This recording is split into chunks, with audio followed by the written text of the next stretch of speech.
Welcome to the SDA Housing Podcast, brought to you by NDIS Property Australia. Before starting this episode, we need to provide a general disclaimer. Information contained in this podcast is general in nature only. It does not take into account the objectives, financial situation, or needs of any particular person. You need to consider your financial situation and needs before making any decisions based on the information in this podcast. And you should consider seeking independent and professional advice for your personal circumstances. All right, let's begin. Hello everybody, my name is Debbie from NDIS Property Australia, and you're listening to the SDA Housing Podcast, a show that explains, highlights, guides and brings awareness about all things SDA in this ever-changing NDIS world. Today we are having a conversation, an in-house internal conversation over SDA Housing Assist. And I have with me Kassy. Hello. Hi, Kassy. And introducing a brand new staff member, Caitlin. Hi, Caitlin. Welcome. Hello. Thank you. And Kassy, I think, is this your first time on? This is my first podcast, yeah. Your first. So this is first time for both of you. Well, welcome, ladies. Like to have you in the podcast room. Thank you. Okay, so we are going to just have a really conversation over SDA Housing Assist, our Participant Procurement service, how it's going, what we're doing in the back end. Caitlin is still learning this, and Kassy's all over it. How long have you been with us now? I've been here for about 8 months now, I think. Yeah, so Kassy's well and truly all over everything that we are doing for our clients. Caitlin is learning very quickly and helping out our other team members working on this as well. So just to, I guess, those of you who aren't really aware of SDA Housing Assist and what we do, just in a nutshell, Kassy, can you just tell us what we do? Yeah, so essentially what we do is we help property investors connect to providers in order to help tenant their properties. Yeah, that's exactly right. We do have a lot of property owners coming to us. Their properties have already been built. Maybe they've not yet found an SDA provider to engage to help them source tenants. Maybe they have got an SDA provider who has not been successful in sourcing tenants. And so they come to us and we offer, if you like it, a plan B, just to work in addition to their SDA provider, if they do have one, to put the word out there and contact every possible person we can think of in the area who might have clients that are potential tenants for the property. So that's basically what we do. We do have a lot of clients, unfortunately, who are in situations where they maybe left it too late. We would say in every instance, I think, Kassy, you would agree that most of these properties have been left too late. Yeah, there are a couple property owners that have come to us like a month or two before completion, but most of them leave it way too late, yeah. Yeah. And obviously we'll go more into just a conversation on what we're doing, but this is just an introductory to where we're at and what we really are feeling about the space. Providers tell us, SDA providers tell us all the time, it takes 6 to 9 months to find a tenant for your property.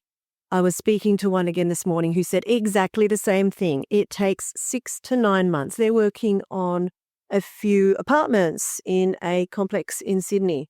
They've now had those units for about 6 months and they're starting to get a lot of interest and a lot of queries coming through. And she said, it just reiterates that we say 6 to 9 months, and that is once again proven to be the case. So if you have a property that has been vacant for a month or two since completion and you haven't got a tenant in yet, that is absolutely normal. And it will take months, likely, before you see any movement on that, particularly if it's in an area that's got a good supply of SDA properties already. It's going to be obviously harder because there's more competition out there. So, Caitlin, you actually joined the team here in Brisbane last week. It's your second week now. But you have been doing a little bit of work for us previously you were living in Townsville. Yeah. Which is one of our property hotspots. Yes, it is hotspots. So just tell us a little bit about what you were doing up there, the research. I don't actually know much of what you were doing, so if you can kind of... Yeah, for sure. When I first started, when Maddie was still working here, she was training me in how to research all the providers and looking on the NDIS provider finder and trying to navigate that. And I was mainly researching providers for in Townsville, and I was even taking drives in Townsville and seeing like what providers aren't like there on the list. And yeah, that was that for the moment. I was mainly just researching, waiting till I came here and started my proper training where I can make calls and things like that. Yeah. Good. Oh, and you also have been doing more research into Perth, Melbourne, Sydney, and probably moving to Geelong next, I think. Yeah. Cool. So, Kassy, just how overall has SHA been going? I think it's extremely difficult to find participants for these properties, only because all of the properties that we deal with, they're in oversupplied areas and the property owners are coming to us really late in the game and they're getting frustrated with a lack of progress. But we've only been working on the client for like a month or two, so we still have that 4 to 7 month mark left to go until it hits like an appropriate time. Yeah, I mean, if we do find someone within those first few months, I mean, that's actually quite lucky. Yeah. Yeah. So what are the main challenges? Obviously, you just mentioned the fact that many of these properties are in oversupplied areas. What other challenges would you say you're really up against? The providers as well, whenever we contact them, they tend to think that we're trying to poach their clients, which is absolutely not the case whatsoever. Yeah. Yeah. We've been in this industry now for coming up to 5 years when Min started a business and I joined him shortly after. And we have just found that within the NDIS provider world, it's a very different world out there. People don't want to give away information. They feel they're being either compromised or targeted or were having their clients stolen and we were just trying to find out information about SDA. We were just trying to find out the basics back then and no one wanted to tell us anything. No one, mind you, probably no one knew much. But it is a bit of a closed world. And I think the other thing that always comes up to me is that so many providers don't still understand SDA. Yeah. So are you finding that as well? Yeah, whenever we find a provider that has a participant, we're asking a whole bunch of questions about their funding and what the participant requires out of accommodation, and they're kind of not giving the answers whatsoever. Yeah. At sometime mid-late last year, we were having a conversation with quite a large SIL provider based in New South Wales and Victoria. Now, from the outset of us joining the SDA world, if you like, we knew about Housing Hub, and I think we've had podcasts with them, we've done webinars with them, we have spoken a lot about Housing Hub and their services in the past. Predominantly, the Housing Hub is a search portal, aka a realestate.com for disability housing. Now, we had a conversation with this relatively large SIL provider, and just for those of you again who aren't up on the terminology, SIL stands for Supported Independent Living. So someone who needs high care, being looked after for many hours of the day, will likely have SIL funding, separate to SDA, which is the bricks and mortar components. So we were speaking to a SIL provider who was saying to us they were really struggling on finding homes for their participants. Came out in the conversation, they didn't even know about Housing Hub. And Housing Hub is the number one portal for listing properties. So even some of the larger organizations still don't know how the system works or where to go to, where to navigate the system, where to find. So there's this massive disconnect. It's always been there. It's still there between the properties on the one side, those who own the properties, those who are developing the properties, and the providers and the participants side. They don't know how to find each other. So Yeah, definitely. I'd imagine one of the biggest challenges is going to be, in a way, kind of educating the people you're speaking to. Well, this is what it's about, but we don't have time to explain the whole SDA process to everybody. So it's just a challenge. What other challenges would you say are really making it hard? Caitlin, do you have any ideas? Not at the moment now. Pretty much all I've faced is when calling people, they don't really know what it is that I'm asking about with the SDA properties, and they're like, sorry, what's that mean? And I'm like, oh, this is what it means, and having to explain it and everything. But that's pretty much the only problem I'm having at the moment. So what about just actually even getting in touch with people? Yeah, actually, I am having a fair bit of trouble with that. Even if they do pick up, it's not a very long conversation because they answer like no straight away. And then I ask if I can email through like the information, things like that. And they're like, yep. And then that's it. They're not really that interested. And yeah. So that kind of, I want to talk about our back end processes. So we obviously, in a nutshell, what we do is we build a database of providers in the area where the property is. We do all the marketing materials that we will then be using for posting on portals, search sites for housing, social media, our website, and of course then there's actually just the calling. But basically it starts with that building that database. And so you said you were doing the one in Townsville. Yeah. Where you were literally going through the NDIS provider finder to find anyone in the area. Yeah. Obviously we're talking about they have particular registration groups, because there's a lot of providers that might be registered for things that have nothing to do with SDA or stock. So you've got to narrow them down. Yeah. But I've discovered on the SDA provider finder that it can just be really difficult to find. And you can even download this information in a massive database as well and sort through it that way. But you'll have like a large organization and they'll have like 50 listings. Yep. They're in 50 different locations. And all these different email addresses and phone numbers and people to contact. Yeah. Just trying to find the right person there. But you're not just going for the providers, are you? You're also going to, well, obviously there are other providers such as support coordinators, Plan managers, things like that. Yeah. but also other allied health professionals. So tell me a bit more about that.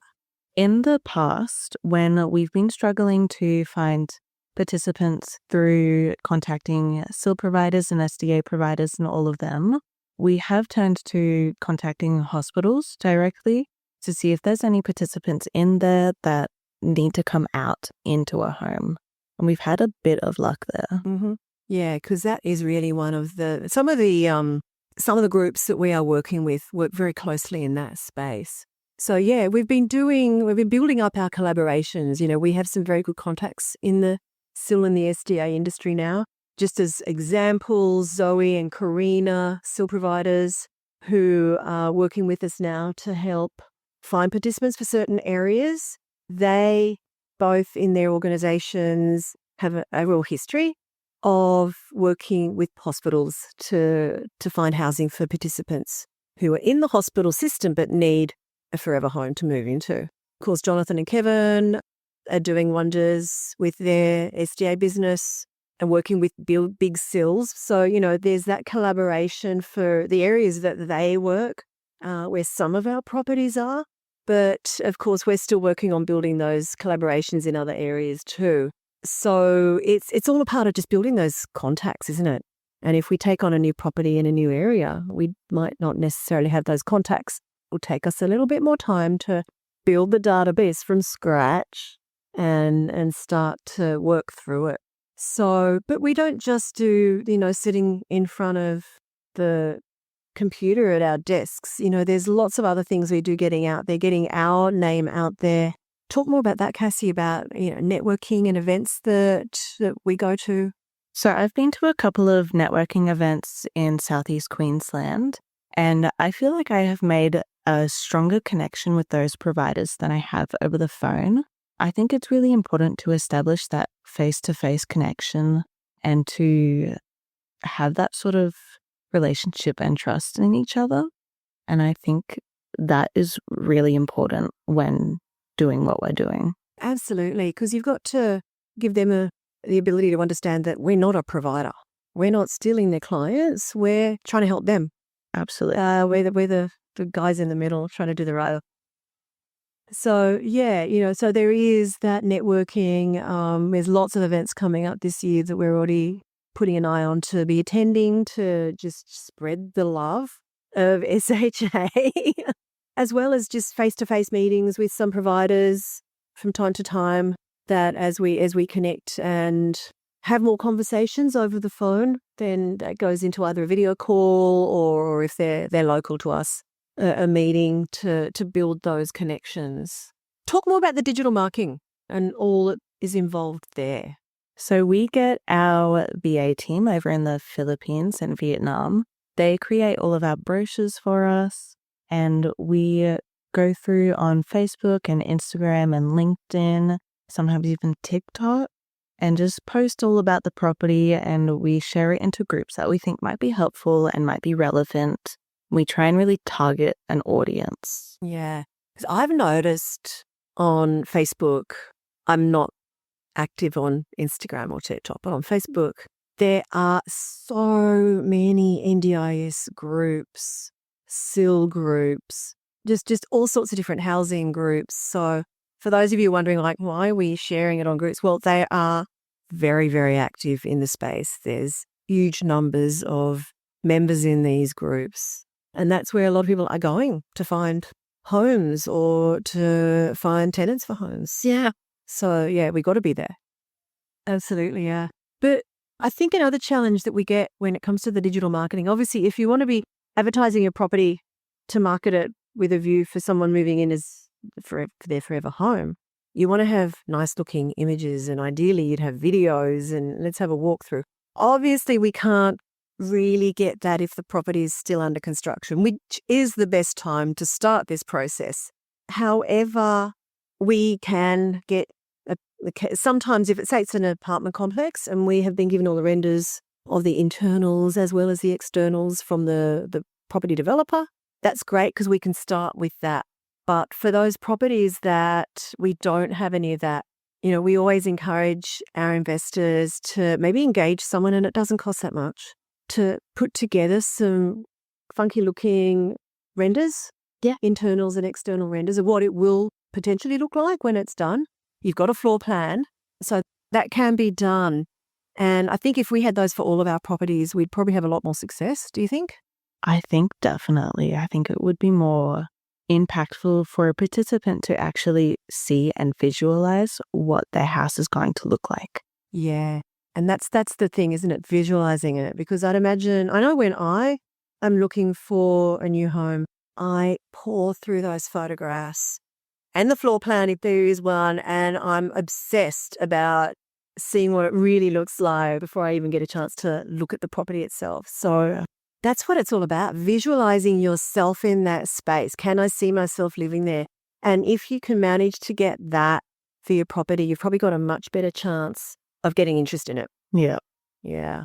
So that's another challenge, because a lot of our clients maybe don't know how to go about it. And that's probably partly our fault. We can probably help them find the resources to get those renders created, at least to get decent photos taken of a property if it is already completed or close to completion.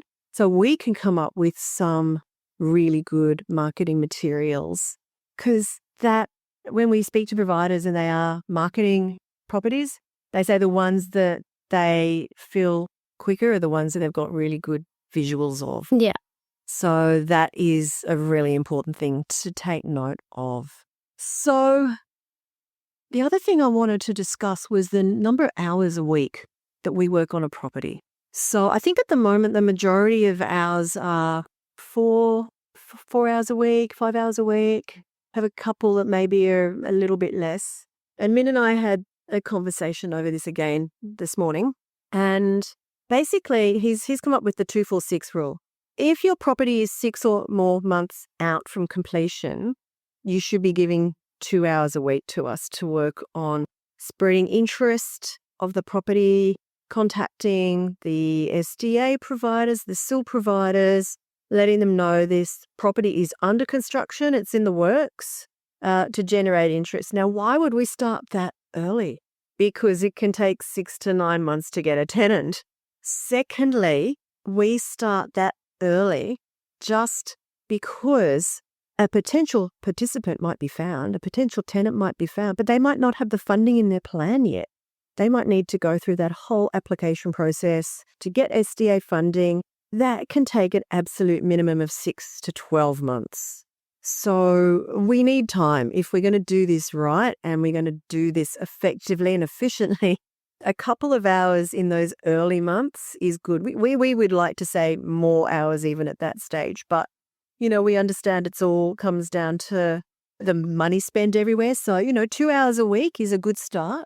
Once you get to 4 hours or 4 months out, up it to 4 hours a week. And once you get to 2 months out, you should be looking at engaging us for 6 hours a week to work on this. Because if you think back to everything we're doing in the back end, yes, there's that whole database creation and marketing creation. And most of that is done in the initial month or two. We're constantly updating it though.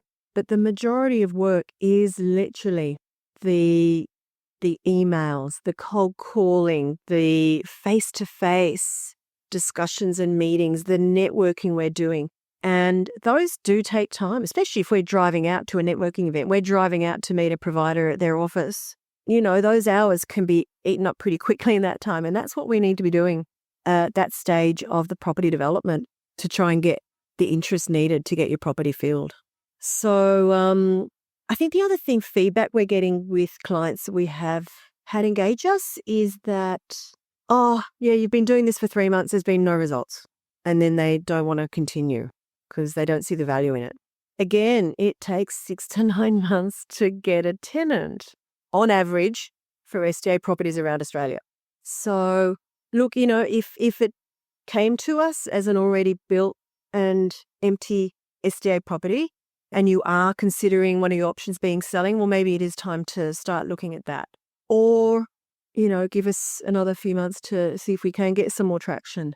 What are your thoughts on that, Kassy? We have obviously seen a lot of people do give up after the first few months. We have, yeah, but we've also found participants for some clients before, and the clients have just turned away the participants saying no, it's not enough funding. Even after we explain this is probably the best you're going to get, take it or leave it, they'll always leave it and then get upset with us for not finding a HPS client in a very oversupplied area. Yeah. So, and that all comes down to the supply and demand, which is one of the very first things we look at. If we know it's an oversupplied area, we know, and the owner of the property should have been aware of this when they bought the property, that whilst the potential returns of having a highest funded, high physical support tenant in the home look great, it's not the reality in most cases. And yet, I still hear that as well. And we do get that pushback. Well, okay, this participant only has 60,000 in their plan, but it's not the 110 that I was expecting. But you were told that it will be less. Yeah, but no, I'm still expecting the highest amount. So it all comes down to the fact, doesn't it, that the number of participants down there with that highest funding are a small percentage of the pie. Yeah. And I mean, obviously you are having conversations with providers who've got participants, who've got a certain amount of funding in their plan. What would you say that you've come across so far is the average amount of funding? I would say anywhere from 60 to 80. Yeah. I think, yeah. Exactly. So that's pretty much the ballpark we're seeing also in properties that are coming to us to resell tenanted SDA properties, average 60 to 80 per tenant for sure. So that you would assume is a good indication that is going to be the average SDA funding across the board for most participants. So if you do get an offer from a participant who's got 60, I think it should be seriously considered. And remember, there's always the option to request that participant. It could be part of your agreement with the SDA provider on allowing them to move into the property and accepting their tenancy application, that they submit a change of circumstances to get their funding increased in line with the property. We just had an episode very recently released on that, all about funding changes for SDA. So, there is that opportunity. And remember, you've got 20 years. You both ladies are aware, 20-year time frame that an SDA property is enrolled as a new build. So that income will continue to grow, firstly, by CPI every year. Secondly, if you get someone in who at least has SDA funding, it might take a couple of years, but if they can get their plan changed and the funding increased, you're getting more money. So yeah, don't expect the highest amount from day one, but expect a good income from, maybe 2 or 3 years down the track. You're much more likely to get a higher income from participants that maybe didn't have that funding in the first place. And we also have just had an episode recorded. I'm not sure if it's released by the time this one is released, on the anchor tenant. So I highly recommend you listen to that. Min recorded an episode all about what an anchor tenant is and how important that anchor tenant is to the process. And essentially that's what we're doing here, is we're trying to find the anchor tenant for these properties. The first tenant by which all other tenants will have to abide by their rules, their funding, their personality. Unless, of course, you've got a single tenant apartment, in which case you don't have to worry about that at all.